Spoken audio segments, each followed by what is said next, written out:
Et bonjour à tous et bienvenue dans cette nouvelle vidéo. Aujourd'hui, on reprend en ce début d'année les top 10 Hollywood. Et cette fois, ce sera l'année 1971. Et le prochain, ce sera 1992. Rappelez-vous, il y aura une alternance de décennies comme vous me l'aviez demandé. Alors dans ce top, attention, il n'y aura pas de William Friedkin, je vous préviens tout de suite, il n'y aura pas de William Friedkin et il y aura 3 films, c'est exceptionnel, hein, c'est très rare qu'on voit ça dans les tops, 3 films de Clint Eastwood la même année, enfin 2 et avec Clint Eastwood, vous allez voir ça. Mais qu'est-ce que tu me demandes? Je vais faire quoi moi? Tommy c'est un méchant, c'est de la mauvaise graine, qu'est-ce que tu veux que je fasse, que je le bute?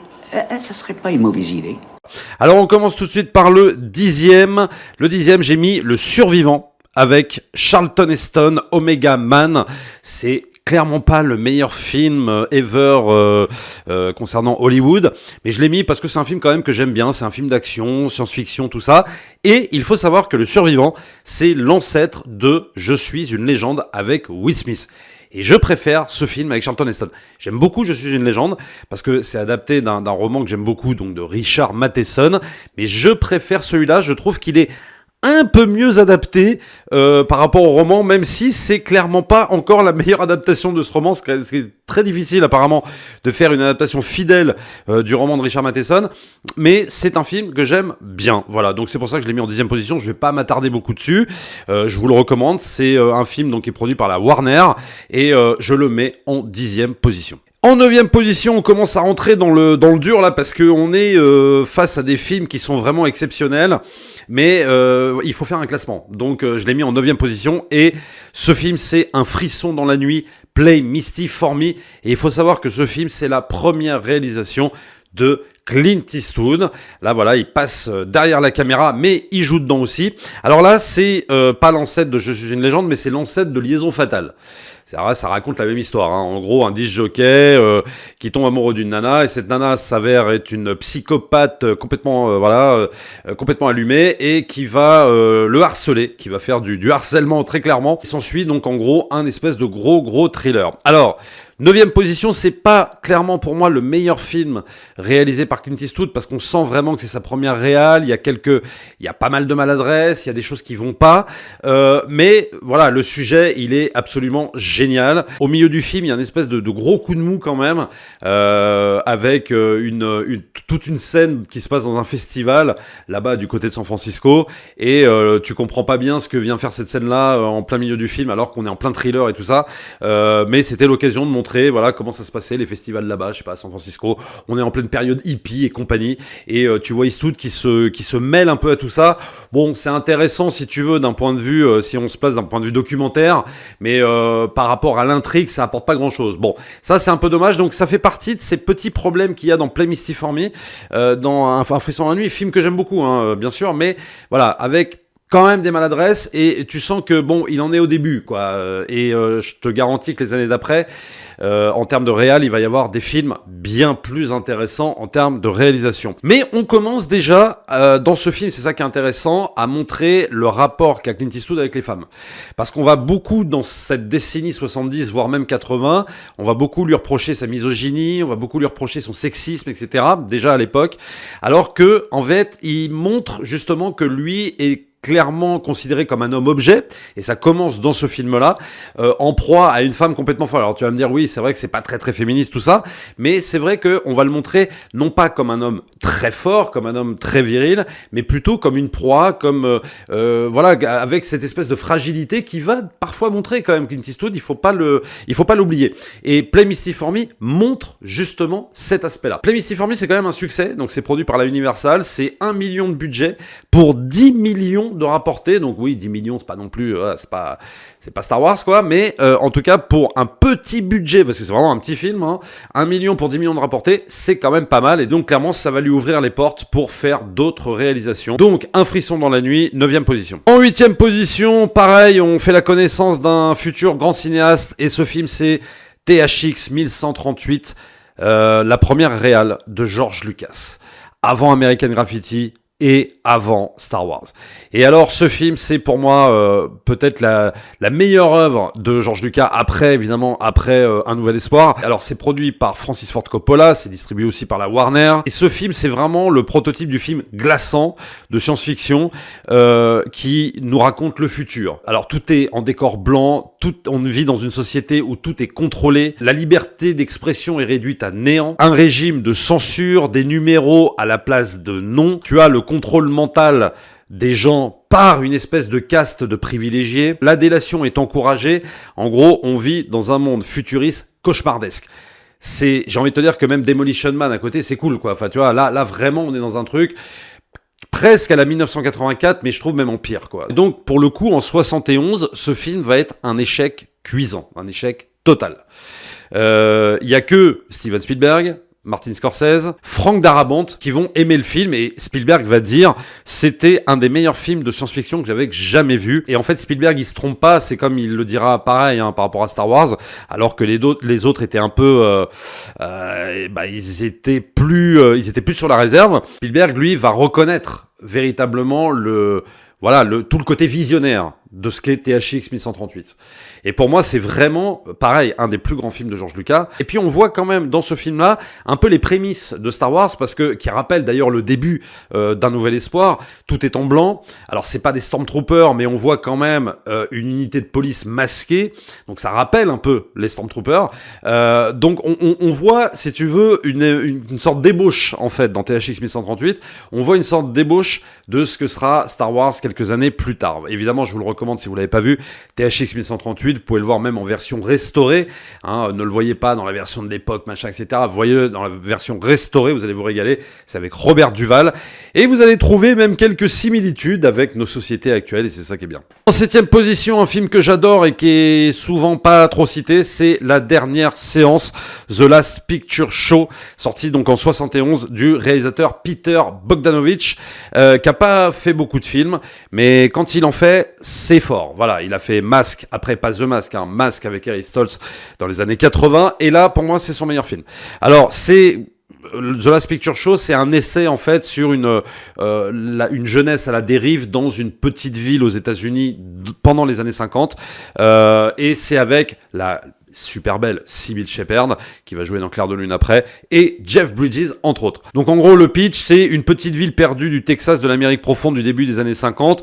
Deux adolescents, Sonny et Dwan, découvrent la vie, le cinéma, le football américain, les filles, les petits boulots, l'ennui sur fond de musique d'époque.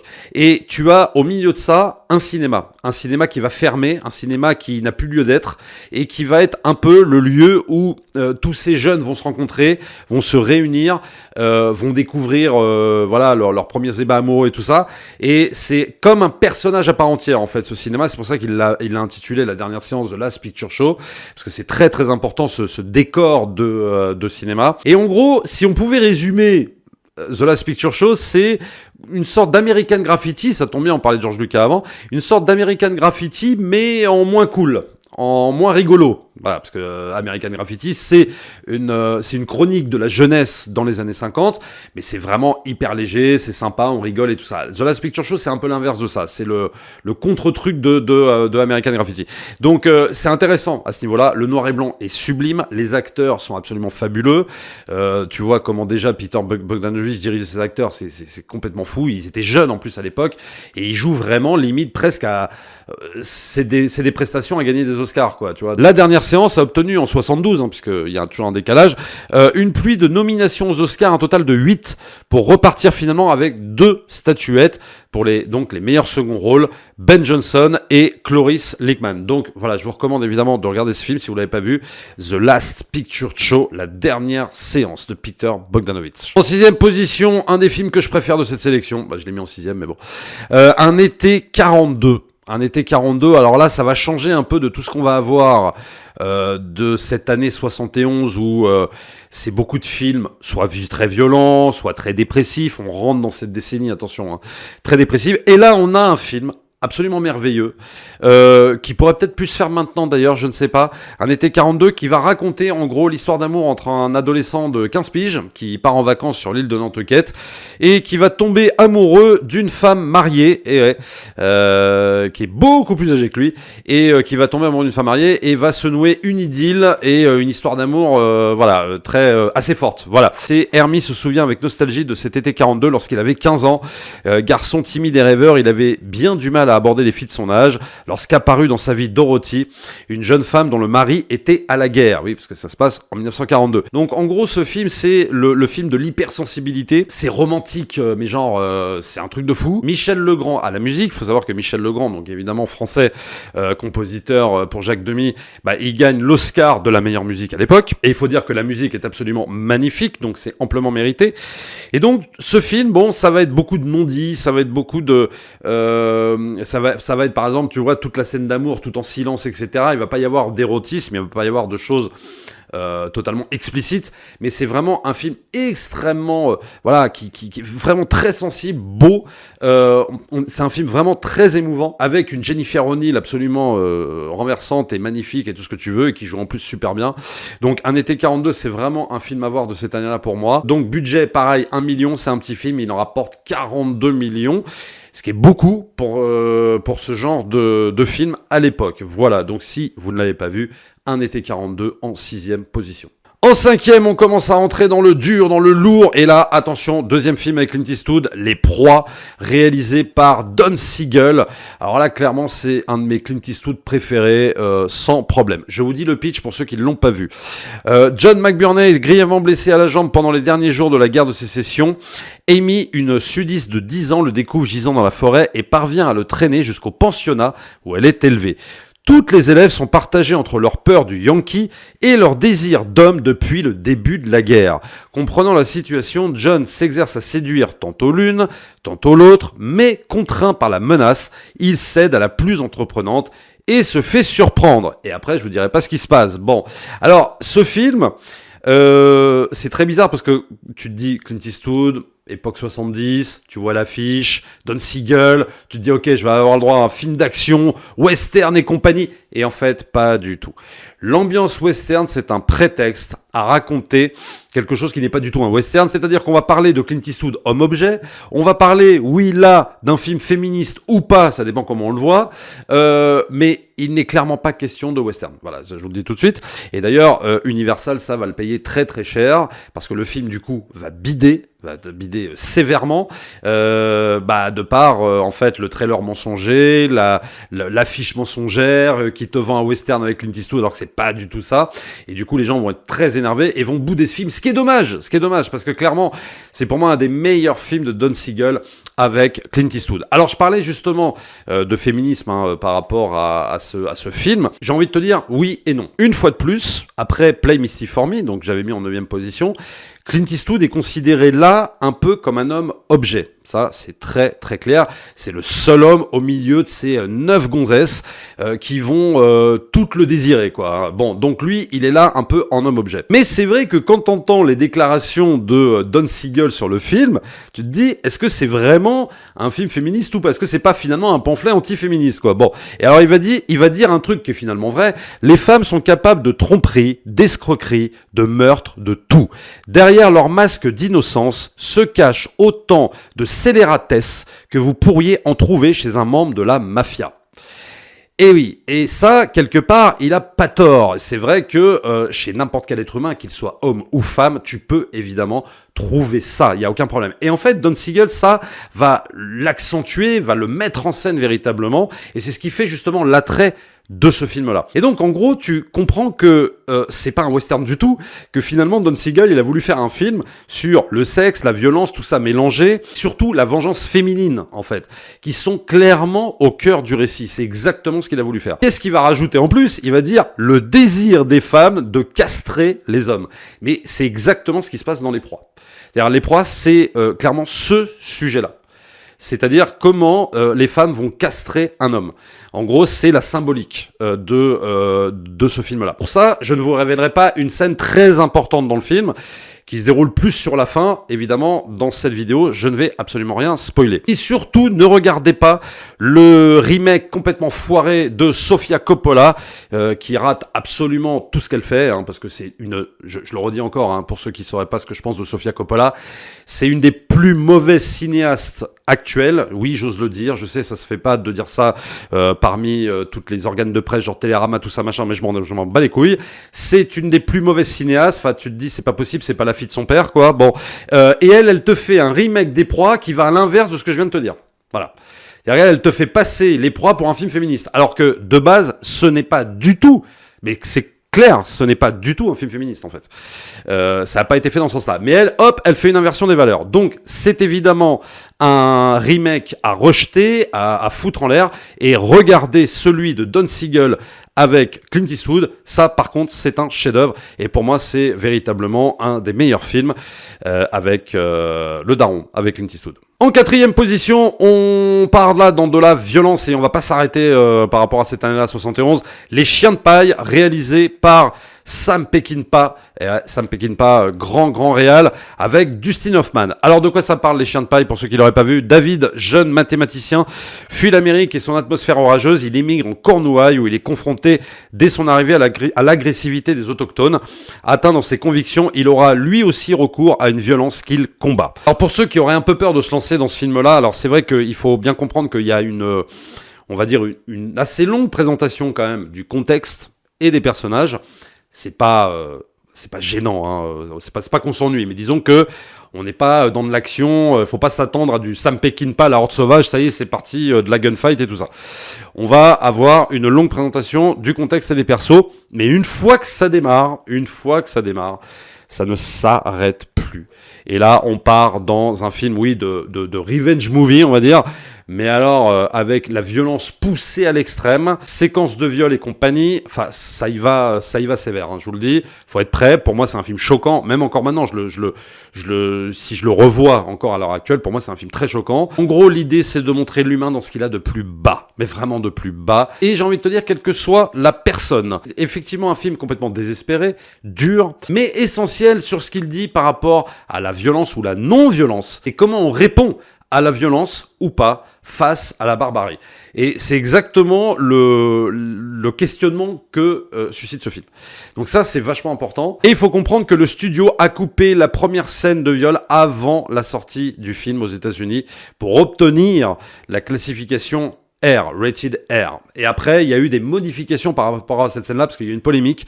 Lors de la première version du film, t'avais des gens qui disaient, oui, lors de la scène du viol, t'as l'impression que la nana qui subit le viol est consentante. Et donc, en fait, il y a eu un remontage, il y a eu tout un remontage du film pour montrer justement qu'elle ne l'était pas. Voilà, donc il y a eu toute une polémique autour de cette scène-là. En tout cas, Les Chiens de paille, c'est un film à voir absolument de cette année-là, si vous l'avez pas vu, évidemment. C'est pas un chef-d'œuvre pour moi, c'est pas un des films que j'adore revoir et tout ça, parce que c'est quand même très très dur et c'est extrêmement malsain, mais c'est au moins à voir si vous vous intéressez évidemment au cinéma. En troisième position, attention, on rentre sur le podium, et là, on rentre dans la légende, hein. Dirty Harry, ben oui. C'est la légende, Dirty Harry, c'est le premier inspecteur Harry, c'est le nom de la chaîne, hein, très clairement. Enfin, c'est pas Dirty Harry, c'est Dirty Tommy, mais bon, vous comprendrez bien que je l'ai appelé en hommage, évidemment, à ce film-là. Et en fait, Dirty Harry, c'est un Clint qui se renouvelle après L'Homme sans nom de la trilogie du dollar avec Sergio Leone. C'est-à-dire qu'on aurait pu penser que ça y est, il avait fait le tour. En fait, il va se renouveler par rapport à un nouveau personnage et il va apporter du neuf. Il va apporter quelque chose d'encore plus fort que L'Homme sans nom dans la trilogie du dollar. Et pour ceux qui n'ont toujours rien compris à Dirty Harry, j'ai envie de te dire qu'il n'est ni de gauche ni de droite, parce qu'évidemment, Dirty Harry va être complètement politisé. Enfin, c'est pas Don Siegel qui veut le politiser, ni Clint Eastwood, mais le film, on va lui apporter, voilà, la gauche à l'époque aux États-Unis va tenter de tout politiser. Et on politisait déjà beaucoup de choses dans le cinéma dans cette décennie-là. Et c'est vrai que Dirty Harry, en vérité, il est ni de gauche ni de droite, il en a rien à foutre. Voilà. Il est aussi bien contre les hippies de l'époque, contre l'administration policière. Il est en fait nihiliste, quoi. Et juste, faut pas l'emmerder, faut pas le faire chier, Dirty Harry. Quand, par exemple, je sais pas, il y a un violeur qui court les rues, ou je sais pas, un malfrat, tout ça, oui, il va avoir des méthodes expéditive. C'est-à-dire que lui, il s'en bat les couilles des droits, il en a rien à foutre. À partir du moment où tu commets un méfait, soit il te torture, soit il te bute. Voilà, ça c'est la méthode de Dirty Harry. Mais en gros, il n'y a pas véritablement d'étiquette politique, et c'est ce que va dire plus tard même Clint Eastwood, qui va dire les gens ils voyaient des choses, ils voyaient des trucs que nous on voyait même pas à l'époque, enfin bon, c'est absolument n'importe quoi, et voilà, et donc Dirty Harry pour moi c'est vraiment la quintessence aussi, c'est pas le meilleur de la série, attention, mais c'est véritablement la quintessence du film policier de cette année-là, avec un personnage mais absolument fabuleux, magnétique, oui, un peu misogyne, mais j'ai envie de te dire, il est tout à la fois, Dirty Harry. Tu peux pas dire, oui, il est juste sexiste ou misogyne. Il est tout, mais il déteste tout le monde. Et il le dit à un moment donné dans une réplique. Il dit, il déteste tout le monde. Il n'aime que lui, quoi. Et finalement, c'est le film, Dirty Harry, le film le moins anxiogène de cette sélection, parce que c'est vrai que dans cette décennie-là, il va y avoir des films très très durs à voir. En deuxième position, et ça j'en avais déjà parlé dans une vidéo il y a au moins 2-3 ans, même 3-4 ans peut-être, Orange Mécanique évidemment en deuxième position, c'est un de mes films préférés de cette année-là, même de la décennie, c'est mon Stanley Kubrick préféré, disons-le. C'est pas, moi ce que j'aime dans ce film, c'est que c'est pas un film beau, comme par exemple l'été 2001. Moi j'aime pas 2001, vous le savez, je n'aime pas ce film, mais c'est vrai que sur la plastique, c'est un film beau. Tu vois.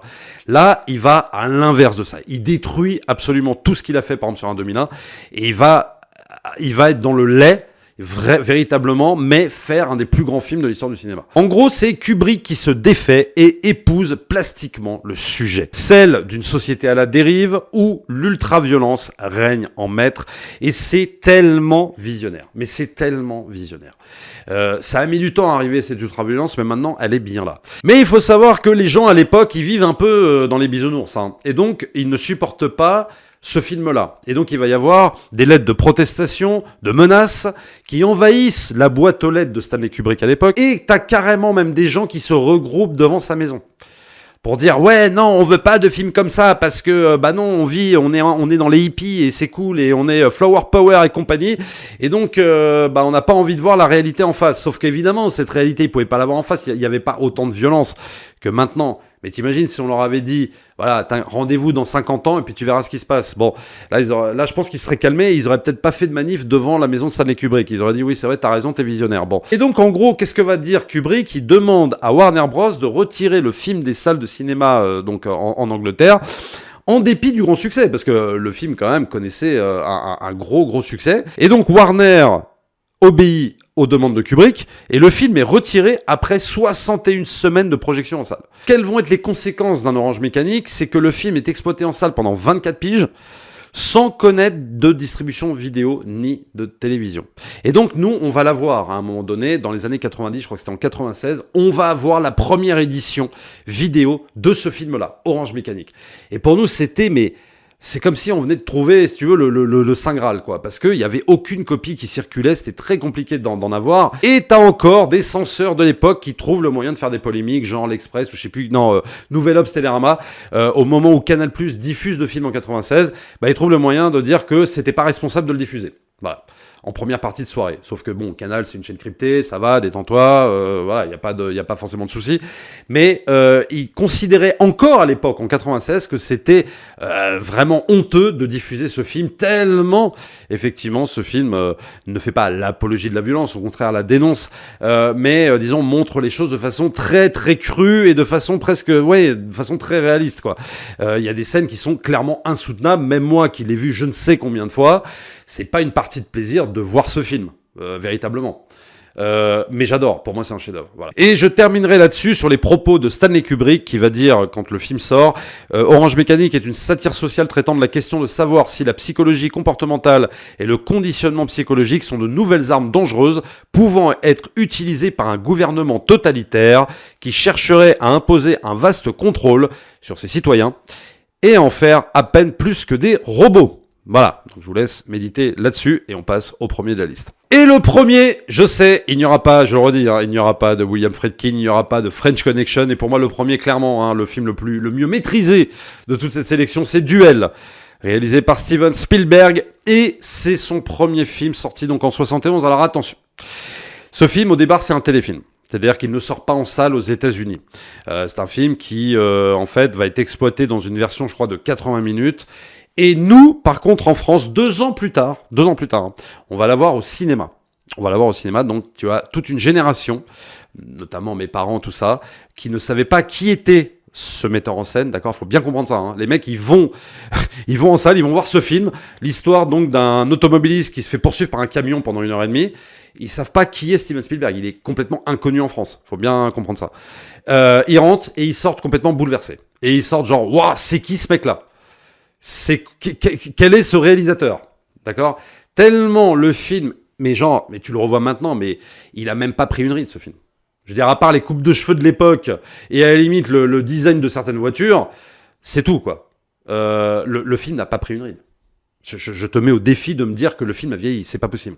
Donc Duel, c'est quoi? Un suspense insoutenable, mais je crois que je le préfère même à des Alfred Hitchcock. Je sais que c'est fou de dire ça. Je le mets au même niveau qu'un Psychose pour moi. Tu vois, c'est du même acabit pour moi. Et surtout, la compréhension, si tu veux, de ce qui va faire peur au cinéma. C'est-à-dire que lui, il sait déjà que le but, c'est de ne pas montrer les choses, mais de les suggérer. Ce qu'il va répéter, effectivement, quelques années plus tard dans Les Dents de la Mer. Et là, si tu regardes bien le film, tu ne vois jamais le visage du conducteur, du camion, qui poursuit. Mais c'est ça qui fout la trouille. C'est-à-dire que tu as l'impression que le camion est presque piloté par quelque chose, je sais pas, par un truc soit divin, soit par un truc... Tu vois ce que je veux dire? T'as l'impression qu'il n'y a pas de chauffeur. T'as l'impression qu'il n'y a rien. Que c'est vide, que c'est... En fait, le camion est juste caractérisé par de la tôle, quoi. Et il n'y a pas d'humain à l'intérieur. Parce que tu ne vois jamais la gueule de l'humain. Donc ça, c'est la première chose qui fait très très peur, puisque ça va en opposition avec David Mann, l'homme qui est au volant, lui, de sa voiture, et que tu vois bien, que tu suis, que tu es vraiment à sa place pendant 1h30. Et la deuxième chose, c'est que le film se déroule en plein jour. Il n'y a pas de genre, c'est la nuit, dans un coin obscur, dans la campagne, dans une baraque isolée, je sais pas quoi. Enfin... Le genre de truc que tu vois dans tous les films d'épouvante ou d'horreur. Alors, il y en a qui sont réussis, hein, je dis pas. Mais la plupart, quand même, sont ratés parce que, justement, on a trop usé de cette corde-là. Et ben lui, il va faire tout l'inverse. C'est-à-dire que lui, il va te dire, je vais essayer de vous faire peur sur une route en plein jour. Avec du soleil, mais genre, tu sais, le soleil qui tape fort, quoi. Et ça marche. Je sais pas comment t'expliquer. Ça fonctionne. Donc, le mec a compris ça. Qu'on peut faire peur autrement.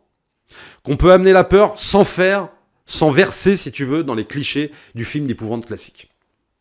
Pour ça que pour moi, Duel, c'est un chef-d'œuvre. Un chef-d'œuvre dont je ne me remettrai jamais. Et clairement, ça fait partie, pour moi, quand on me demande un top Spielberg, c'est toujours très difficile à faire, parce qu'il y a tellement de bons films que... mais oui, je serais tenté de le mettre dans un top 3, un top 5, tu vois, de toute sa filmo. Pour moi, c'est... Voilà, chef-d'œuvre absolu. En tout cas, je le mets en première position. C'est, pour moi, amplement mérité. Voilà les amis, ce que je pouvais vous établir comme top 10 sur le Hollywood 1971. Abonnez-vous à la chaîne si ce n'est pas encore fait, likez, partagez comme d'habitude, et on se retrouve très très vite pour une prochaine vidéo. Ciao.